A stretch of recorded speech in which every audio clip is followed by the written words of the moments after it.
बिस्मिल्लाहिर्रहमानिर्रहीम। अस्सलाम वालेकुम। आप देख रहे हैं अलिफ न्यूज़ और मैं हूं आपके साथ माजिद अली। शामिल करते हैं आज की हेडलाइन। सीनियर सहाफ़ी अरशद शरीफ कत्ल के मामले पर सुप्रीम कोर्ट ने आज ही मुकदमा दर्ज करने का हुक्म दे दिया। इमरान खान को पार्टी चेयरमैनशिप से हटाने का नोटिस। दौरा कामयाब रहा, रूस पाकिस्तान को रायती कीमत पर तेल डीजल फराहम करेगा। भारत ने अफगान अवाम के लिए दरवाजे बंद कर दिए, पाकिस्तान भरपूर मदद कर रहा है, नई रिपोर्ट सामने आ गई। रूस के यूक्रेन पर 17 मिसाइल हमले। पीटीआई का इलेक्शन कराओ मुल्क बचाओ मुहिम शुरू करने का ऐलान।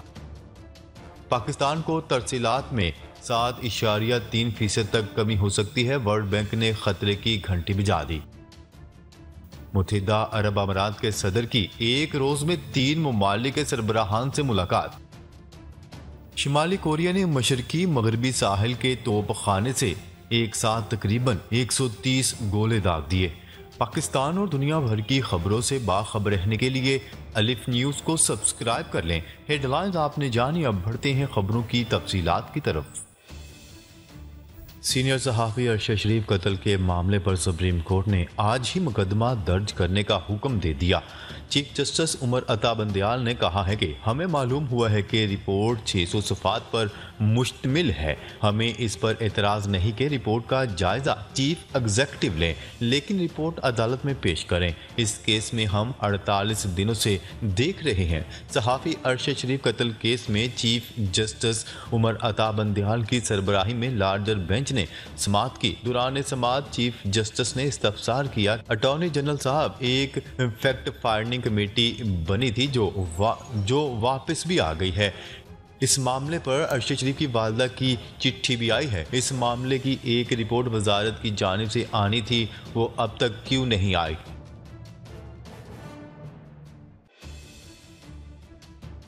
खबर के अगले हिस्से में बात करते हैं। इलेक्शन कमीशन ने चेयरमैन पीटीआई इमरान खान को पार्टी सरबराही से हटाने की कार्रवाई शुरू करते हुए इन्हें नोटिस जारी कर दिया। राय के मुताबिक इलेक्शन कमीशन ने तोशा खाना रेफरेंस में नाअहली पर इमरान खान को पार्टी चेयरमैनशिप से हटाने की कार्रवाई शुरू कर दी।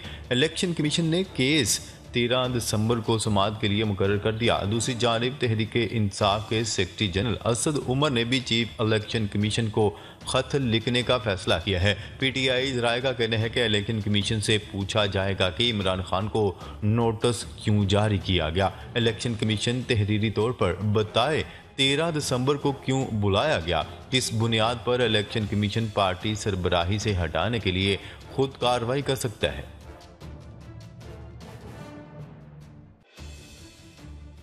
खबर के अगले हिस्से में बात करते हैं। वज़ीर मुमलिकत बराए पेट्रोलियम डॉक्टर मुसद्दक मलिक का कहना है कि रूस का दौरा हमारी उम्मीदों से ज़्यादा कामयाब रहा। रूस पाकिस्तान को रायती कीमत पर तेल और डीजल फराहम करेगा। प्रेस कॉन्फ्रेंस से खिताब करते हुए उन्होंने कहा कि सरकारी एलएनजी के मुआहदों और बाज़ रूसी कंपनियों से एलएनजी के हसूल के लिए भी बातचीत शुरू हो गई है। तवानाई मुआहदों पर पेशरफ्त के लिए रूस का सरकारी वफ्द जनवरी के वस्त में पाकिस्तान का दौरा करेगा। उन्होंने कहा कि ईरान ने इंसानी बुनियादों पर 2 मिलियन पाउंड की एलएनजी देने का ऐलान किया है, जिस पर बातचीत मुकम्मल हो गई है। इसके अलावा 2 मिलियन पाउंड की एलएनजी आइंदा 10 यौम के अंदर पाकिस्तान आ जाएगी ताकि तवानाई के मसाइल को हल किया जाए। उनका मजीद कहना था कि रूस जाना इसलिए बहुत अहम था क्योंकि वज़ीर आज़म ने वाज़ेह तौर पर कहा था कि जो कारखाने बंद हो रहे हैं ये बंद नहीं होने चाहिए। नौजवान जो घर से निकलते हैं वो बेरोज़गार न हो, कारखानों की चिमनियों से धुआं निकलता रहे। उन्होंने कहा कि पाकिस्तान को कम अज़ कम 10% तवानाई में इजाफा करना होगा।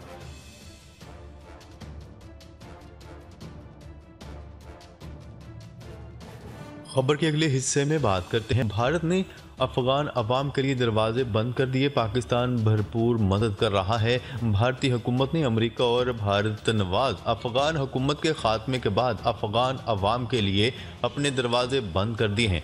हालिया दोशंबा कॉन्फ्रेंस में अफगान इंटेलिजेंस एजेंसी के हुकाम भारतीय हुकाम से नाराज नजर आए। इसराइल ने एक रिपोर्ट के हवाले से बताया कि हाल ही में दोशंबा में होने वाली एक कॉन्फ्रेंस में अफगान एजेंसी के ओहदेदार रहमत नबील ने इंकशाफ किया कि अफगान ओहदेदारों और अफगान शहरियों को धोखा देते हुए और इनकी पीठ पर चूरा घोंपते हुए भारत ने अपने दरवाजे बंद कर लिए।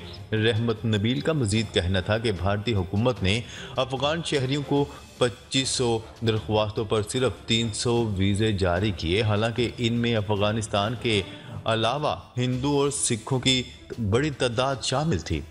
जबकि दूसरी जानिब पाकिस्तान में हज़ारों अफगान तलबा व तलबात पाकिस्तानी हुकूमत की जानिब से दी जाने वाली स्कॉलरशिप पर ज़ेर तालीम है। ज़राए के मुताबिक 30 नवंबर 2022 को पाकिस्तान की बेहतरीन टेक्निकल यूनिवर्सिटीज़ और पाकिस्तानी सफारत खाने में 300 अफगान तलबा को सर्टिफिकेट दिए गए। रिपोर्ट के मुताबिक 2011 से अब तक तकरीबन 2000 अफगान तलबा अंग्रेज़ी और कंप्यूटर की तालीम हासिल कर चुके हैं।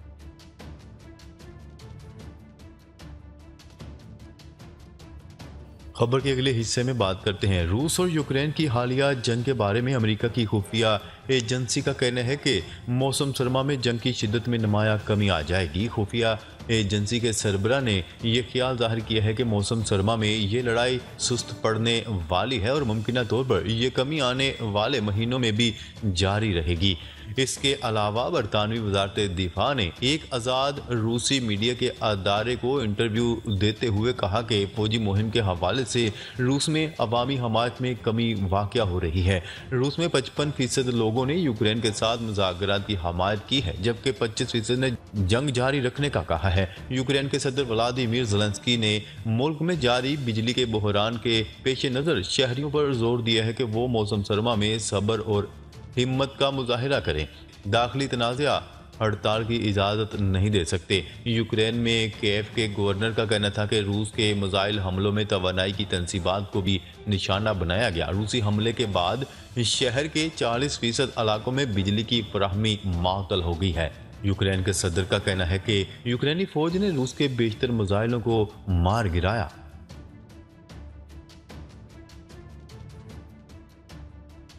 खबर के अगले हिस्से में बात करते हैं। तहरीक इंसाफ ने आम इंतखाबात के लिए वफाकी हुकूमत पर मजीद दबाव बढ़ाने का फैसला कर लिया, जिसके तहत इलेक्शन करवाओ मुल्क बचाओ रैलियों का आगाज कल से होगा। चेयरमैन PTI इमरान खान की ज़ेर सदारत इजलास में मंजूरी के बाद इलेक्शन कराओ मुल्क बचाओ रैलियों का शेड्यूल भी जारी कर दिया गया। रैलियों में महंगाई, इंसानी हकूक की खिलाफ वर्जियों और इंसाफ की फराहमी के मामलात को भी उजागर करने का फैसला किया गया। इलेक्शन करवाओ मुल्क बचाओ मुहिम के पहले मरहले के तहत लाहौर में 11 रोज रैली निकाली जाएगी। इन रैलियों की क़यादत PTI की मरकजी क़यादत करेगी। ज़राए के मुताबिक मुहिम की पहली रैली 7 दिसंबर को हमाद अजहर के हलके में होगी। 8 दिसंबर को दूसरी रैली मलिक करामत खोखर, तीसरी रैली 9 दिसंबर को शफकत महमूद के हलके में निकाली जाएगी।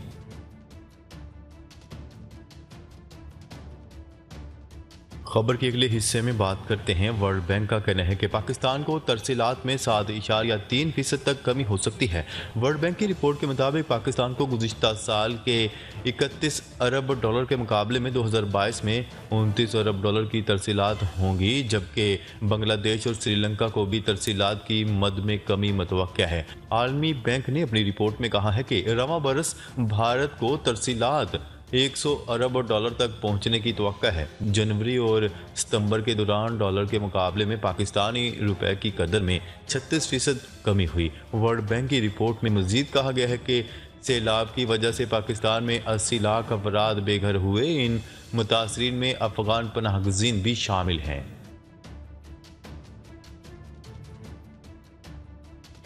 खबर के अगले हिस्से में बात करते हैं। मुत्तहिदा अरब अमारात के सदर शेख मोहम्मद बिन ज़ायद अल नहयान ने एक ही रोज़ इसराइली सदर, अफगान वज़ीर और कतरी आला हुकाम से मुलाकातें की।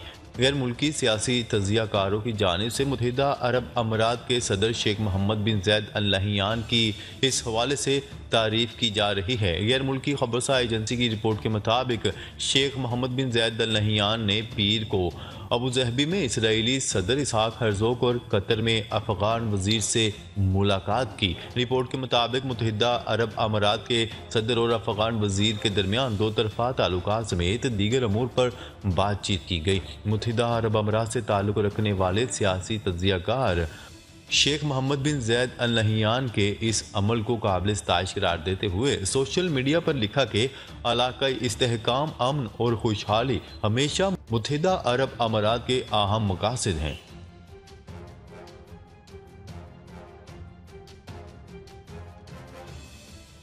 खबर के अगले और आखिरी हिस्से में बात करते हैं। शुमाली कोरिया ने मशरकी मगरबी साहिल के तोपखाने से एक साथ तकरीबन 130 गोले दाग दिए। जनूबी कोरियन फौज का कहना है कि शुमाली कोरिया ने आज तोपखाने से गोलाबारी की। शुमाली कोरिया की जानिब से दागे गए कुछ तोप के गोले बफर जोन में जा गिरे। जनूबी कोरिया की फौज ने फायरिंग पर शुमाली कोरिया को मुतअद्दिद इंतबाही पैगामात भेजे। जनूबी कोरिया ने शुमाली कोरिया की गोलाबारी को 2018 में होने वाले मुआहदे की वाज़िया खिलाफ वर्जी करार दिया है। शुमाली कोरिया के सरकारी खबरसा एजेंसी के मुताबिक शुमाली कोरियन फौजी सरबराहान के तर्जुमान का कहना है कि मुश्तरका सरहद के करीब जनूब में फायर किए गए दर्जनों प्रोजेक्टाइल का पता लगाने के बाद तोप के गोले दागे गए। उन्होंने कहा है कि दुश्मन अगले मोर्चों के करीब इलाकों में कशीदगी में इजाफे का बायस बनने वाली फौजी कार्रवाई बंद करे। शुमाली कोरिया किसी भी इश्तियाल अंगेजी का सख्ती से जवाब देगा। नाजरीन, अब तक के लिए इतना ही। मजीद खबरें लेकर बहुत जल्द आपकी खिदमत में हाजिर होंगे। तब तक के लिए अपना ख्याल रखिएगा। अल्लाह निगहबान।